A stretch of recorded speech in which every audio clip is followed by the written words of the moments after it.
everything that we do is written in the book of remembrance of God. Amen. Now, what does God remember? To Sister Marjorie, what does God remember about her life? Una, God remembers her work. God remembers your work.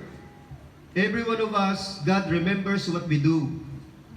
Ang sabi niya in Hebrews chapter 6 verse 10, "For God is not unjust so as to overlook your work and the love that you have shown for His name in serving the saints as you still do."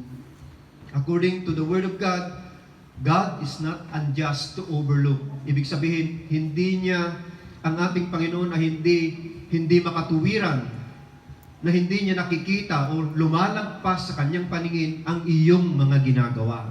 So Sister Marjorie, everything that you do is not overlooked by God. Everything is written in the book of remembrance of God. Amen. So, ang sabi niya, your work may never attract the praise. Maaring ang mga ginagawa natin na hindi tayo tumatanggap ng papuri, di ba? Maaring hindi tayo nakakatanggap ng papuri sa mga gawa natin o mga mabubuting gawa natin. And attention to others, yung mga sakripisyo natin, yung pagpapagal natin, yung mga ginagawa natin, especially for the Lord, may not be may not attract praise and attention from others mula sa iba. Maaring hindi tayo na-praise o kaya hindi tayo nabibigyan ng anong tawag doon? Appreciation. We are not being appreciated. Maybe other people may not appreciate your work, may not praise what you are doing, but the Lord, kailanman hindi niya ito na-overlook. Everything is seen. Nakikita lahat yan ng ating Panginoon. So God remembers your work. Second, God remember your words. Balikan po natin in the book of Malakay chapter 3 verse 16. Lahat ng sinasabi natin, naririnig po ng ating Panginoon. Amen. Amen. Amen? Amen. Naririnig lahat ng ating Panginoon, ng ating mga sinasabi. According to Malakay chapter 3 verse 16. At ano ang sinasabi niya doon? God is more interested in the words, in the good words that we are speaking. Yung pinag-uusapan natin na mabubuti about the Lord and about other people, God is more interested doon.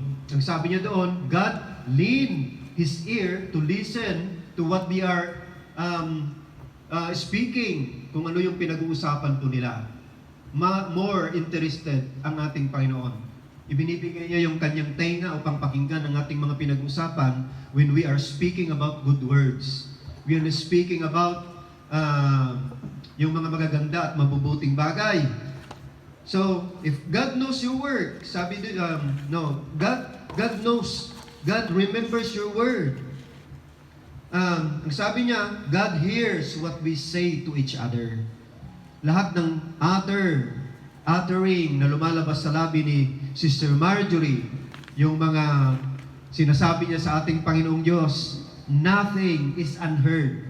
Every words that we speak from our mouth, that comes out from our mouth, is being heard by God. Walang lumalagpas na mga salita na sinasabi ng ating Panginoon, na sinasabi natin. Lahat yan ay napapakinggan niya. Now, if you are speaking against your brother or sister, naririnig din yan ng Panginoon. If you are speaking against your pastor or pastoras, naririnig din yan ng ating Panginoon. Nothing is unheard from the ears ng ating Panginoon. God hears what we say to each other. And when you speak with faith, when we speak in faith, with faith, hope and love, when you speak with courage, when you speak in a way that honors the Lord, God hears and He remembers. Hindi niya iyan makakalimutan. Thirdly, God remembers your tears. Amen. In the book of Psalms, chapter 56, verse 8, ang sabi niya, you have kept count of my tossing. Diba? Tossings. Minsan, kapag ka nagugulumihanan ng isang tao, paikot-ikot siya sa kanyang higaan. Diba? Pabiling-biling, papalit-palit. Anong tawag sa Tagalog noon? Yung pabaling-baling, di ba? Pabaling-baling ang isang tao when they are comfortable, mayroon silang sila ay anxious. When they are anxious, di ba, walang peace, walang kapanatagan, sabi niya dito. Pero in the book of Psalms, chapter 56 verse 8, the Bible tells us that, ang sabi niya, you have kept count of my tossings. Put my tears in your bottle. Yung mga luha ninyo, iniipon niya ng Panginoon sa isang botelya. Now, are they not in your book? Ang sabi ng Psalms 56 verse 8, are they not in your book? So even our tears, especially kapag nalulungkot tayo, natatakot tayo, meron tayong mga problema, katulad ni Sister Marjorie, nakita natin yung mga experiences na kung tignan natin yung kanyang member of her family, di ba? Biruin mo, 3, 4 lang yung anak namin. Pero yung economically, materially, di ba? Pati yung physical na presence natin upang alagaan sila ay napaka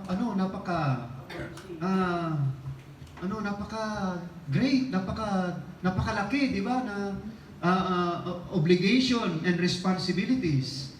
Pero ang sabi kaya minsan umiiyak tayo bilang isang magulang. Umiiyak tayo sa mga situations sa buhay natin, in our ministries, in our worship unto God, in our service unto the Lord. Minsan, pati sa serbisyo natin sa Panginoon, dahil sa mga circumstances na nangyayari sa paligid natin, sa mga members natin, umiiyak tayo. And God tells us, reminds us that in the book of Psalms chapter 56 verse 8, even our tears is being kept by our Father in a bottle. So, tears is one of the example ng ano-ano yung mga waste product ng mga katawan natin. What are the waste product of our body? Kulangot, sabi. Ano pa? Sipon, di ba? Yung pag umuubo tayo, yung sa tainga natin, may mga waste product dyan. Ano pa? Yung ating, of course, waste product. Yung likido na lumalabas sa atin, yung sweat natin, those are waste products. Even our tears. Kasi pag umiiyak tayo, nalilinis ang ating yung butas ng ating mata. Dito may butas dito, nung maliliit kami, tinutusok namin iyan ng buhok. Kinoperator na gano'n yung hole dito. So, those are waste product. Pero, even that waste product sa katawan natin, kapag ito ay ginamit natin, kapag ito ay lumalabas sa katawan natin because of our loneliness, because of our anxiety, because of our praise and worship unto the Lord, yan ay tinatago ng ating Panginoon. That is very important sa ating Panginoon. And He put that in God's bottle. Iniipon niya yan. So, and fifthly, and lastly, ang sabi niya dyan, fourthly, God remembers your desires. May mga desire about sa atin, especially Sister Marjorie. Marami siyang desire. She has a lot of desires unto her family, unto her children, to her husband, di ba? Unto his service unto the Lord. There are many desires, marami tayong mga desires, pagnanais, di ba? But God remembers your desires. Yung mga pagnanais mo, naaalala yan ng ating Panginoon. Amen. Ang sabi niya dito, ang sabi niya, now here is the wonderful news of God's grace.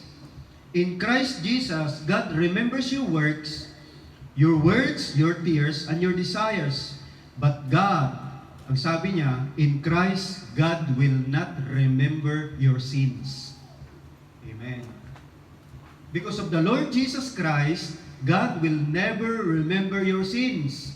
Every sins that you have before you met Jesus in your life, lahat ng iyon, burado. God is not going to remember your sins. And as a Christian, you are not yet perfect. Nagkakasala pa rin tayo. We commit mistakes. But when we ask God to forgive us, God will forgive us, and God will forget what we have done na mali sa mata ng ating Panginoon. Sabi niya, God will not remember your sins. And that is because of the Lord Jesus Christ. hindi na niya itatala yung iyong pagsalangsang sa ating Panginoon. Ang sabi doon sa, in the book of Isaiah yata yun, Jeremiah, in the book of Jeremiah, ang sabi niya, your iniquity is written. Ang sabi niya doon, your iniquity is written. Ang sabi niya, with an iron of pen. Ibig sabihin, it is engraved, mahirap burahin. Itinala ng ating Panginoong Diyos lahat ng mga kasalanan natin before Jesus Christ. Kasalanan ng tao, it is written, it is engraved with a pen of iron. Sabi doon, mahirap burahin. Pero, gaano man kalalim ang iyong kasalanan, gaano man kalalim ang pagkakasulat ng iyong kasalanan before. But the Lord Jesus Christ, because of the Lord Jesus Christ, hindi mahirap sa Panginoong Diyos gaano man kalalim ang pagkaka-engrave ng sin na yan. It is erased. Amen. Amen. Burado because of the Lord Jesus Christ. Hallelujah. And lastly, ang sabi niya, so sa application po natin, God remembers your words, God remembers your works, God remembers your tears, God remembers your desires, but God will not remember your sins. Amen. Amen. Hallelujah. Now, ano ang reason why God did that to all of us? Ang sabi niya dito, God did all these things unto us for us upang meron tayong gamitin so that we can have something to use to treasure Jesus. Amen. Kailangan ito ay ginawa ng Panginoon for us to treasure the Lord. Amen. So makikita natin how faithful Sister Marjorie is. Nakikita niya how good God is upon her life. Maraming experiences yan. Pero ang ginawa ng ating Panginoong Diyos sa kanya, nakikita yung mga ginagawa ng ating Panginoon, the miracles that God did unto her life. Amen. Amen. Raising such number of children like they are is already a miracle. It is already a graceful grace that comes from God. Amen. So, kung sina Sister Marjorie, na-receive nila yung great grace, graceful grace from God, tayo din, mga kapatid. Every one of us ay itinuturing na mga anak ng Diyos. But thank be unto God in the life of Sister Marjorie. Makikita doon yung deep faith sa kanyang buhay, yung malalim na pananampalataya that in everything, in all these things that passed unto her life, unto her family, she is still a believer and a faithful believers ng ating Panginoon. So this is an encouragement unto Sister Marjorie that always remember that God remembers. God remembers your words, God remembers your works, God remembers your tears, God remembers your desires, but God will not remember your sin. Amen. Hallelujah. Father, maraming salamat. Father, we thank you, Panginoong Diyos, for this evening, for this opportunity and privilege that you have given us. Thank you for your word, Panginoon, na continually na nagbibigay sa amin, Panginoon, ng encouragement. All of us who are believers, Panginoon, these are your words to encourage us, Panginoon. Maraming salamat dahil sa aming, sa lahat ng mga nangyayari sa buhay po namin, kasama ka namin, Panginoon. Kagaya din po ng sinabi mo sa iyong aklat in the book of Psalms chapter 23 that even though we walk through the valley of the shadow of death, we will never fear evil, for thou art with us. Amen. Thy rod and thy staff, they comfort us, Panginoon. Maraming salamat, Panginoon, and ask you to continually bless Sister Marjorie, Brother Dirk, and family, and all the members of her family, Panginoon, all her children, Panginoon, and each and every one of us. Lord, may we celebrate, Panginoong Diyos, her 50th birthday with full of thanksgiving within our heart, Panginoong Diyos, in her life and in our lives. So, Father, Lord. we thank you, we glorify you, in the mighty name of Jesus. Amen.